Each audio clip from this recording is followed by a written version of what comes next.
Bismillahirrahmanirrahim. Assalamualaikum warahmatullahi wabarakatuh. Salam sehat untuk semuanya. Semoga di masa pandemi ini semuanya dalam keadaan sehat walafiat dan bisa melaksanakan tugas-tugas kita dengan sebaik-baiknya dan bisa berjalan dengan lancar. Amin. Pada kesempatan ini saya ingin melanjutkan pembahasan dari video yang lalu, di mana video yang lalu saya sudah menjelaskan tentang karakteristik anak usia dini. Dan pada saat ini saya ingin menjelaskan tentang kecerdasan anak usia dini, nyambung dengan pembahasan yang lalu. Kenapa saya ingin menjelaskan hal ini? Karena ini sebagai bekal, sebagai masukan kepada para orang tua, kepada guru atau para pemerhati pendidikan agar memahami kecerdasan yang dimiliki oleh anak-anak. Nah, dewasa ini di masyarakat berkembang fenomena bahwa anak ada keresahan, ada semacam keresahan dari orang tua murid atau orang tua yang lainnya. Anaknya belum bisa membaca, belum bisa menulis, belum bisa berhitung. Sehingga berlomba-lomba para orang tua memasukkan anaknya ke berbagai macam lembaga les. Tanpa memperhatikan, tanpa memperhitungkan, tanpa memahami anaknya cerdas di mana. Karena tidak semua anak bisa dengan cepat merespon calistung dengan mengadopsi cara-cara yang diberikan di sekolah yang jenjang yang lebih tinggi, terutama usia dini ini, dengan baik. Ada baiknya saya akan jelaskan dulu tentang kecerdasan. Apa itu kecerdasan? Kecerdasan adalah, kalau didefinisikan, suatu daya atau potensi yang dimiliki seseorang atau anak dalam menyelesaikan suatu masalah. Jadi kita bisa lihat anak yang cerdas atau orang yang cerdas akan sangat cepat memecahkan masalahnya dengan tepat, cepat. Nah, pada kesempatan ini saya akan menjelaskan tentang teori kecerdasan yang diungkapkan oleh Howard Gardner, yaitu tentang kecerdasan majemuk atau multiple intelligence. Nah, dalam teorinya Howard Gardner mengungkapkan bahwa ada beberapa kecerdasan yang dimiliki oleh anak atau orang, yang setiap orang berbeda kecerdasannya, atau seseorang itu bisa memiliki lebih dari satu kecerdasan. Karena pada dasarnya semua anak atau semua orang diciptakan oleh Allah Subhanahu wa Ta'ala untuk berhasil dalam hidupnya dan bukan menjadi orang yang gagal. Gagal dan berhasilnya tergantung kepada stimulus yang diberikan oleh lingkungan dan juga faktor genetisnya. Nah, baiklah, saya jelaskan satu persatu tentang kecerdasan majemuk yang diungkapkan oleh Howard Gardner. Yang pertama adalah kecerdasan linguistik. Kecerdasan yang berkaitan dengan bahasa dan kata atau kalimat.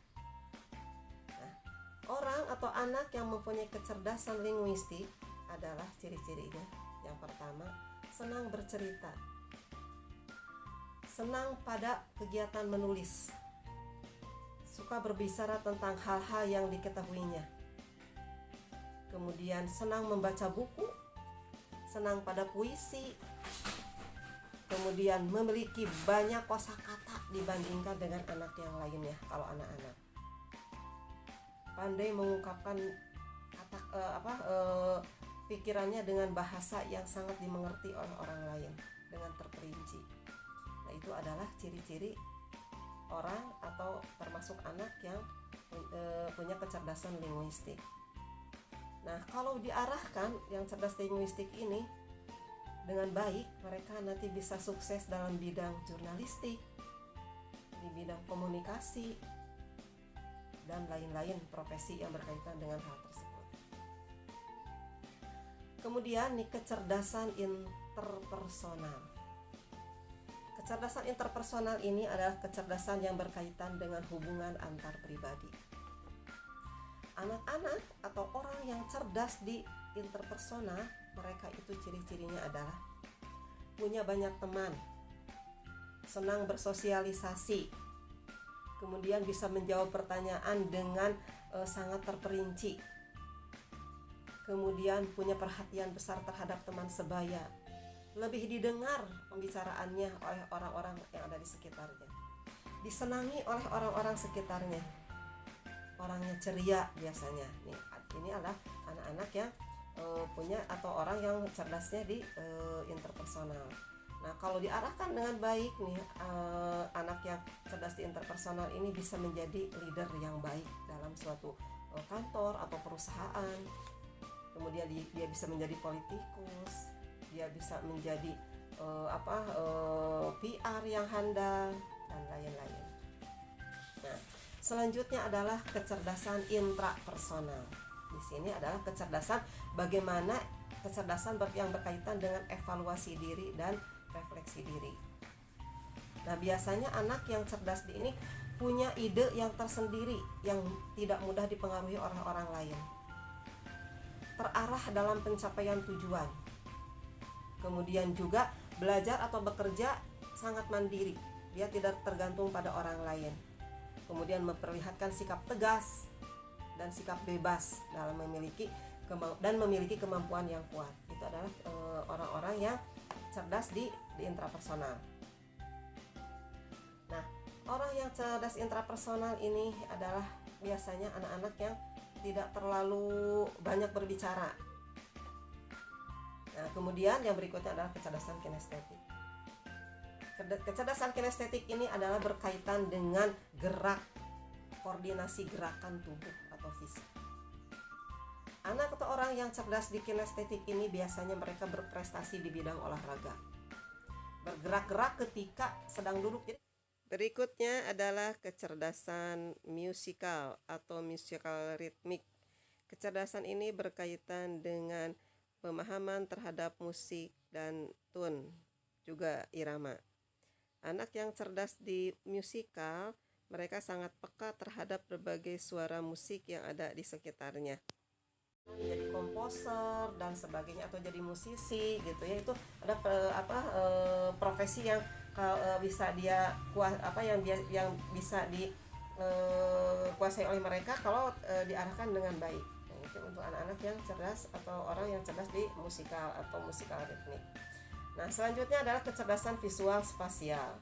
Nah, kecerdasan visual spasial ini adalah berkaitan dengan kecerdasan dalam memvisualisasikan imajinasi ke dalam kenyataan yang dapat dituangkan dalam bentuk gambar, lukisan, peta, atau diagram. Nah, ciri-cirinya menonjol dalam pembelajaran seni, terutama seni rupa. Mudah membaca peta, diagram, atau misalnya grafik. Kemudian mereka senang melamun, tapi melamunnya bukan melamun tanpa tujuan. Mereka melamun tapi berimajinasi, dan imajinasinya itu bisa dituangkan dalam berbagai karya seni. Nah, mampu membangun konstruksi 3 dimensi. Mereka bisa menjadi arsitek nih ya. Nih. Jadi profesi yang bisa dia profesi yang bisa dia pilih nanti ketika besar, kalau diarahkan dengan baik bisa menjadi arsitek, desainer, bisa menjadi ahli seni, bisa menjadi perupa, dan lain-lain ya. Nah, anak-anak yang cerdas di visual spasial juga ini bisa suka menjelajah dan memperhatikan tata letak benda dengan detail.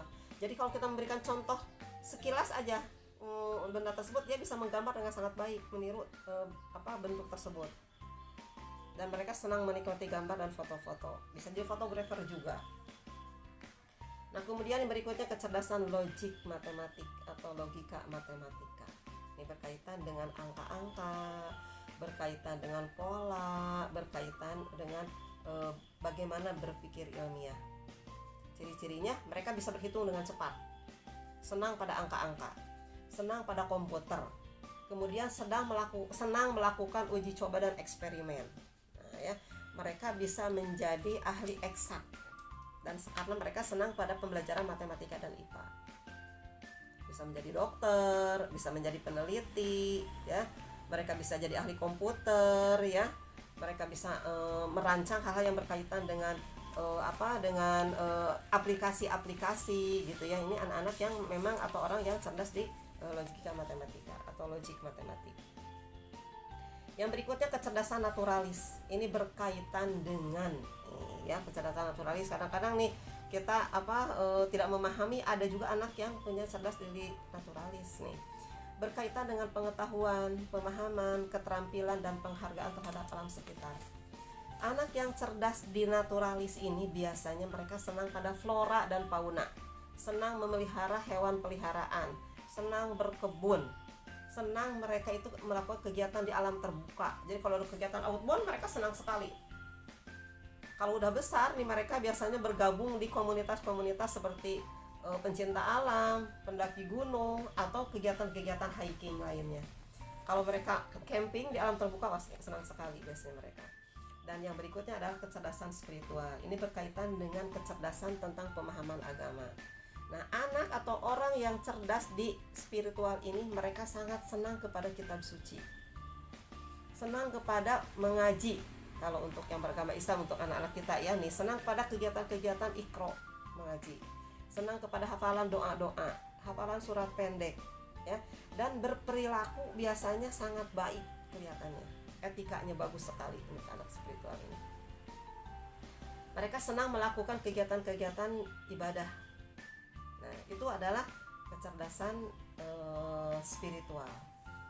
Nah,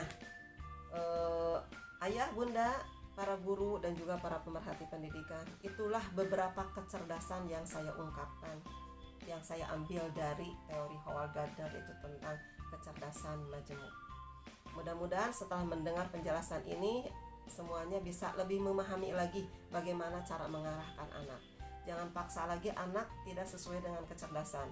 Tugas kita sekarang adalah mendeteksi anak kita cenderung di kecerdasan yang mana.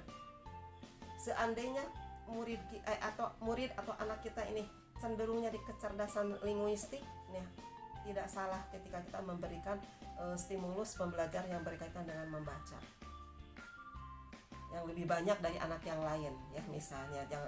Kemudian ketika kita mendeteksi anak kita cenderungnya di logik matematik, tidak salahnya kita memberikan kegiatan-kegiatan yang berkaitan dengan berhitung. Kalau anak kita cerdasnya di kinestetik, ada baiknya juga kita berikan stimulus yang berkaitan dengan gerakan, olahraga. Naturalis, anak ajak menyenangi tanaman dan lain-lain. Itulah beberapa yang bisa saya jelaskan. Mudah-mudahan menjadi bahan masukan bagi kita semua, dan mudah-mudahan juga kita berdoa anak-anak kita menjadi anak yang sukses di masa yang akan datang, ya. Terima kasih pada semuanya. Wassalamualaikum warahmatullahi wabarakatuh.